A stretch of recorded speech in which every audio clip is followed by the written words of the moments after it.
हरे कृष्णा। श्रीमद् भागवत गीता यथारूप अध्याय 7 भागवत ज्ञान श्लोक संख्या 25। मैं मूर्खों तथा अल्पज्ञों के लिए कभी भी प्रकट नहीं हूँ। उनके लिए तो मैं अपनी अनंतरंग शक्ति द्वारा आच्छादित रहता हूँ।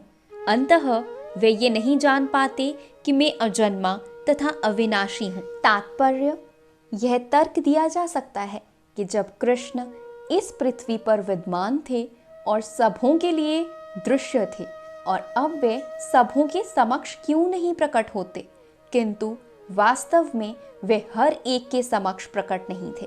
जब कृष्ण विद्यमान थे तो उन्हें भगवान रूप में समझने वाले व्यक्ति थोड़े ही थे।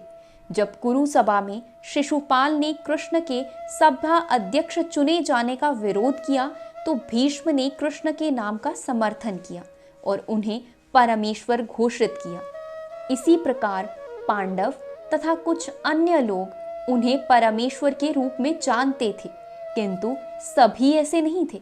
अभक्तों तथा सामान्य व्यक्तियों के लिए वे प्रकट नहीं थे। इसीलिए भागवत गीता में कृष्ण कहते हैं कि उनके विशुद्ध भक्तों के अतिरिक्त अन्य सारे लोग उन्हें अपनी तरह समझ सकते हैं। वे अपने भक्तों के समक्ष ही आनंद के आगार के रूप में प्रकट होते हैं, किंतु अन्यों के लिए नहीं। अल्पज्ञ अभक्तों के लिए वे अपनी अनंत रंग शक्ति से इच्छादित रहते हैं। श्रीमद् भागवत में कुंती ने अपनी प्रार्थना में कहा है कि भगवान योग माया के आवरण से आवृत्त हैं। अंततः सामान्य लोग उन्हें समझ नहीं पाते। ईशोपनिषद में भी इस योग माया आवरण की पुष्टि हुई है, जिसमें भक्त प्रार्थना करते हैं, हे भगवान, आप समग्र ब्रह्मांड के पालक हैं और आपकी भक्ति सर्वोच्च धर्म है। अंततः मेरी प्रार्थना है कि आप मेरा भी पालन करें। आपका दिव्य रूप योग माया से आवृत्त है। ब्रह्म ज्योति आपकी अनंतरंग शक्ति का आवरण है। कृपया इस तेज को हटा लें, क्योंकि यह आपके सच्चिदानंद विग्रह के दर्शन में वादक है।